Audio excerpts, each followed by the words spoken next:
Hello everyone, welcome to the lecture 17 of cost and estimation.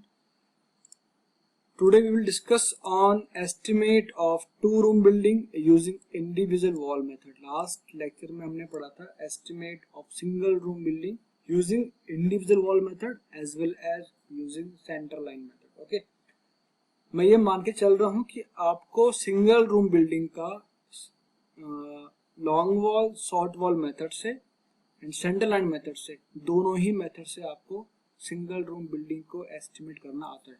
Okay, इसको आप अच्छे से पढ़ लीजिएगा. इससे जो पहले लेक्चर मैंने लिया था लेक्चर 16, अब ये लेक्चर 17 जो है ये टू रूम बिल्डिंग का एस्टिमेट है और अभी हम यूज कर रहे हैं इंडिविजुअल वॉल मेथड, यानी कि सेपरेट वॉल मेथड. ओके, यानी कि long wall and short wall method. Question है estimate the quantities of following item of a two room building given in figure 2.2. First है earthwork in excavation in foundation in trench. Second, lime concrete in foundation. First class brickwork in 1:6 cement mortar in foundation and plinth. Next है 2.5 cm thick DPC 1:2:4 with waterproofing compound. एक बात ध्यान रखिएगा, जो ये third point में कह रहे हैं कि फर्स्ट क्लास ब्रिक वर्क इन 1:6 सीमेंट मोर्टार इन फाउंडेशन, तो आपको ये first class brick and 1:6 cement mortar इससे आपको घबराना नहीं है, क्योंकि ये स्पेसिफिकेशंस हैं इसके. इससे क्वेश्चंस का जो मोटो है वो बिल्कुल भी चेंज नहीं होने का. ओके, आपको जैसा आपने इससे पहले सिंगल रूम बिल्डिंग में अपना एस्टिमेट किया था, वैसे ही आपको यहाँ पे एस्टिमेट करना है. इन्होंने आपको कंफ्यूज करने के लिए यहाँ पे 1:6 सीमेंट मोर्टार दे दिया. डीपीएस में इन्होंने आपको 1:2:4 प्रोपोर्शन दे दिया. आपको इससे कंफ्यूज नहीं होना है. जो तरीका है वो सेम वही रहेगा जैसे आपने पहले सॉल्व किया था. ओके, लास्ट पॉइंट है फर्स्ट क्लास ब्रिक वर्क इन सीमेंट मोर्टार इन सुपर स्ट्रक्चर. ओके, ये है टू रूम बिल्डिंग, इसका टॉप व्यू है और ये है क्रॉस सेक्शन इस रूम का, इस बिल्डिंग का क्रॉस सेक्शन. तो जितने भी वॉल यहाँ पे है, अगर आप सभी वॉल का क्रॉस सेक्शन ड्रॉ करें तो वो ऐसा ही ड्रॉ होगा. कंफर्म. अब आप यहाँ पे देखिए, फर्स्ट रूम 4/6 का है, सेकेंड रूम 6/6 का है. विंडो यहाँ पे दो विंडो इस रूम में लगी है, दो विंडो इस रूम में लगी है. यहाँ पे डोर है, यहाँ पे डोर है. ये सेल्फ से यानी कि एल्मिरा इसको बोलते हैं. इसका जो डेप्थ है सेल्फ का वो है 20 सेंटीमीटर. जो ये वाला पोर्शन है ये है 10 सेंटीमीटर का, यानी कि सेल्फ के पीछे 10 सेंटीमीटर का ब्रिक वर्क हुआ है. ये सेल्फ से, इसकी ओपनिंग यहाँ होगी, इस सेल्फ की ओपनिंग यहाँ से होगी इस रूम से. यहाँ पे 10 सेंटीमीटर थिकनेस का ब्रिक वर्क है. आगे जो डेप्थ है सेल्फ का एल्मिरा का वो है 20 सेंटीमीटर.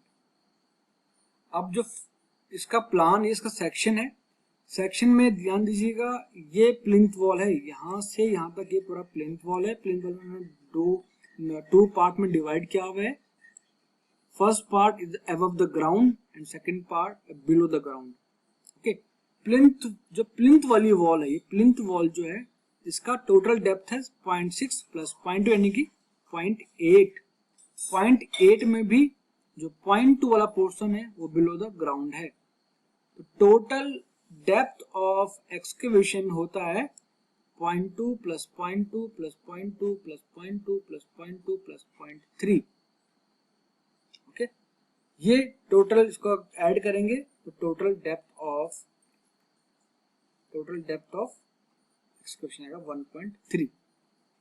ओके, ये विड्थ है एक्सकेवेशन का, विड्थ है फर्स्ट फुटिंग का, ये विड्थ है सेकंड फुटिंग का, ये विड्थ है थर्ड फुटिंग का, ये विड्थ है फोर्थ फुटिंग का, और ये विड्थ है प्लिंथ वॉल का. तो यहाँ पे लगता है डीपीसी यहाँ पे लगता है. और डीपीसी का पर्पज होता है कि जो कैपिलरी के थ्रू जो फाउंडेशन से वाटर जो आता है वो सुपर स्ट्रक्चर के वॉल में ना पहुंचे, यानी कि वो जो आप देखते हो कि सीलन वगैरह आती है दीवार में, तो उसका जो मेन रीजन है वो यही है कि जो वाटर फाउंडेशन से यहाँ से आता है वो कैपिलरी के थ्रू ऊपर जाके वॉल में दिखता है. तो यानी कि जो यहाँ पे है, जो ऑब्स्ट्रक्शन जो यहाँ पे लगाएंगे आप, वो होगा डीपीसी डैम प्रूफ कोर्स. अब ध्यान रखिएगा, इसको सॉल्व करेंगे हम. सॉल्व करने से पहले आपको ऐसा बनाना पड़ेगा table. Item number, description, unit, okay, number, length, width, height, quantity and explanation. तो आपको इतना पॉइंट, इतना काम आपको करना पड़ेगा इसको सॉल्व करने से पहले।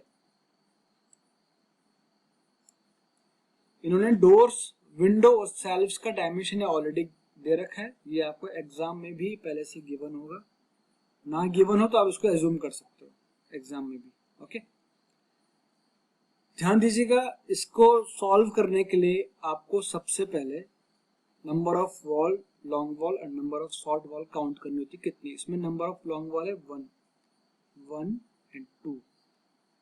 नंबर ऑफ लॉन्ग वॉल एक तो ये है पूरा outward, number of wall of second एक ही, second long wall and first long wall.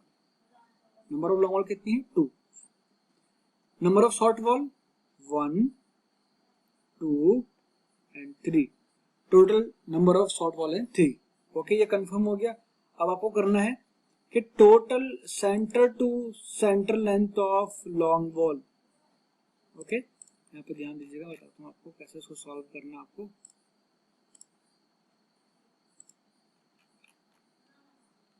आपको इसके सेंटर से और इसके सेंटर तक आपको कैलकुलेट करना है कितना लेंथ आएगा। ये 0.3 का है, ये 0.3 की थिकनेस है, ये 0.3 की थिकनेस है, तो आपको इसके सेंटर से निकालना है 0.15। 0.3 का हाफ कितना होगा 0.15 प्लस 4 प्लस 0.3 फुल लेंगे प्लस 6 प्लस 0.15, तो कितना आएगा ये 10.6। तो 10.6 इसका है centre to centre length of long wall. Short wall इसके सेंटर से इसके सेंटर तक, तो 0.15 देन 6 प्लस 0.15 कितना हो गया 6.3। तो total centre to centre length हो गया 6.3 फॉर शॉर्ट, 10.6 फॉर लॉन्ग। अब करेंगे इसको सॉल्व, ध्यान दीजिएगा। देखिए, length excavation, earth work in excavation in foundation, ये आपको कैलकुलेट करना है। डिस्क्रिप्शन है long wall, short wall, number of long wall 2, number of short wall 3। आपको लेंथ कैलकुलेट करना है, L equal to 10.60 centre to centre length of long wall plus full thickness of, यानी कि full width of excavation, full width of excavation 1.1, ये देखिए यहाँ पे 1.1 add करना है लॉन्ग में, तो कितना है 11.7। 11.7 के बाद इसको यहाँ पे लिख लो 11.7। देन विड्थ ऑफ एक्सकेवेशन कितना हो गया 1.1, height of excavation from ground level 1.3, 0.2 plus 0.2 plus 0.2 plus 0.2 plus 0.2 plus 0.3, 1.3, 1.3 total आ गया इसका हाइट। तो मल्टीप्लाई करने के बाद यानी कि करा पड़ेगा 2 इंटू 11.7 इंटू 1.1 इंटू 1.3, तो आएगा 33.46 क्यूबिक मीटर। ऐसे करेंगे शॉर्ट वॉल के लिए। शॉर्ट वॉल का लेंथ सेंटर सेंटर कितना है 6.3, जितना आपने लॉन्ग में ऐड किया आपको उतना ही शॉर्ट में माइनस करना है, यानी कि 1.10 माइनस करना है। वैल्यू कितना है 5.20। नंबर ऑफ शॉर्ट वॉल कितनी है 3, 5.20 लेंथ आ गया, 1.10 तो विड्थ है, ये आपको गिवन है क्वेश्चन में डायग्राम में, 1.30 उसकी हाइट है, ये आपको मालूम है। कैलकुलेट किया 22.30 आंसर है। टोटल दोनों को ऐड किया तो 55.76 cubic metre total earth work in excavation का वैल्यू आ गया। सेकंड करेंगे lime concrete in foundation. Long wall कितनी है 2, शॉर्ट वॉल कितनी है 3, क्योंकि विड्थ ऑफ एक्सकेवेशन और width of lime concrete same है, विड्थ ऑफ एक्सकेवेशन और ये लाइम कंक्रीट है उसका विड्थ भी सेम है दोनों का, तो आपको जो लेंथ मिलेगा वो यहाँ पे भी आपको उतना ही लेंथ मिलेगा जितना लेंथ आपको एक्सकेवेशन में मिला था। यानी ये लेंथ कितना होगा 11.7 for long, 5.2 for short, width of concrete 1.1 and height of concrete 0.3। ये है height of concrete, only height of concrete is 0.3। Okay, कोई डाउट आपको नहीं होना चाहिए यहाँ तक। टोटल इसका मल्टीप्लाई करोगे आप इन सबका तो आएगा 12.87 ऐड करने के बाद। ओके, नेक्स्ट है first class brick work in 1:6 cement mortar in foundation and plinth. तो पहले करेंगे हम सिर्फ लॉन्ग वॉल के लिए, फिर करेंगे हम शॉर्ट वॉल के लिए, और फिर उन सबको ऐड करके total brick work in foundation calculate कर लेंगे। लॉन्ग वॉल कितनी है 2, तो यहाँ first footing, second footing, third footing, fourth footing, plinth wall सबके लिए यहाँ पे 2 लिखा हुआ है। अब ध्यान दीजिए यहाँ पे 10.6 सेंटर लेंथ तो सेम रहेगा। देखो सबके लिए सेंटर लेंथ सेम है 10.6, वो चेंज नहीं होगा पूरे इंटायर क्वेश्चन में। 6.3 शॉर्ट के लिए वो चेंज पूरा नहीं होगा, वो सेम रहेगा। एक्चुअल लेंथ आपकी चेंज होती रहेगी। ओके, वो डिपेंड करता है कि आपका जो आप एक्टिविटी कर रहे हो उसका विड्थ कितना है। ओके, करेंगे फर्स्ट फुटिंग के लिए 10.6 प्लस 0.80, क्योंकि फर्स्ट फुटिंग का विड्थ कितना है 0.80, तो आंसर आ गया 11.4 यहाँ लिखो, नंबर में 2 आ गया। Width of first footing 0.8, height of first footing 0.2, आप क्रॉस सेक्शन में देखते रहिएगा, तो आंसर आ गया 3.65। सेकंड फुटिंग विड्थ कितना है 0.7, तो 0.7 ऐड कर दो इसमें 11.3 यहाँ पे आ गया।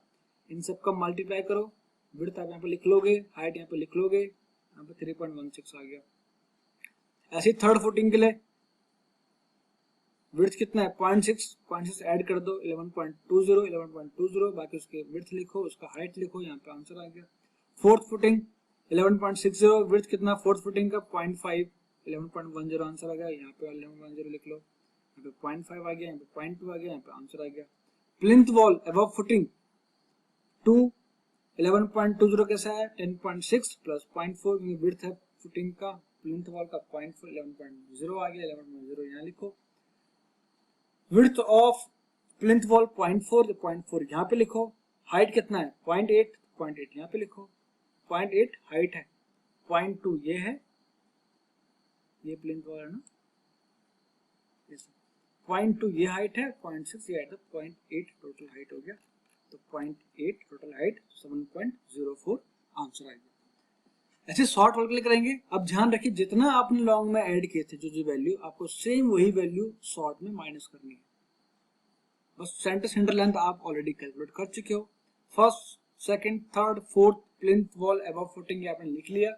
सारी वॉल का नंबर 3 है, 5.5, 5.6, 5.7, 5.8, 5.9। ओके, ये आप यहाँ से निकाल लोगे। विड्थ जो फुटिंग का विड्थ है वो यहाँ पे लिख लोगे आप 0.8, 0.7, 0.6, 0.5, 0.4। उनके हाइट आप यहाँ पे लिख लोगे सबके, उनको सबको मल्टीप्लाई करके 3 इंटू 5, इस कॉलम को, इस कॉलम को, इसको सबको चारों को मल्टीप्लाई करना है, यहाँ पे लिखना है, आपने लिख लिया यहाँ पे। And total brick work in foundation 33.19 cubic metre ये आ गया। ओके, तो आपको ये इतना पोर्शन करना है अभी फिलहाल। जो सेकंड पार्ट इसका होगा ये डीपीसी एंड सुपर स्ट्रक्चर का, उसमें आपको डिडक्शन भी करना होता है डोर का, वो हम पढ़ेंगे नेक्स्ट लेक्चर में। अभी आप पहले इतना समझ जाओ। कोई इसमें डाउट है आपको, कोई कंफ्यूजन है तो प्लीज आप मुझे मैसेज, कॉल, मेल करिए। और इसको पहले अच्छे से आप समझ लो, इसलिए मैंने इसको शॉर्ट वीडियो में इसको बाइंड अप किया है कि मैंने पूरा ही क्वेश्चन एक दिन में एंड नहीं कर रहा हूं मैं। इसका सेकंड पार्ट मैं नेक्स्ट जो लेक्चर होगा उसमें बताऊंगा आपको। ओके, फिलहाल आप इतना पोर्शन तैयार करिए, उसको अगर ठीक से आपने तैयार कर लिया तो आपको नेक्स्ट लेक्चर में कोई प्रॉब्लम नहीं आएगी। Okay, thank you.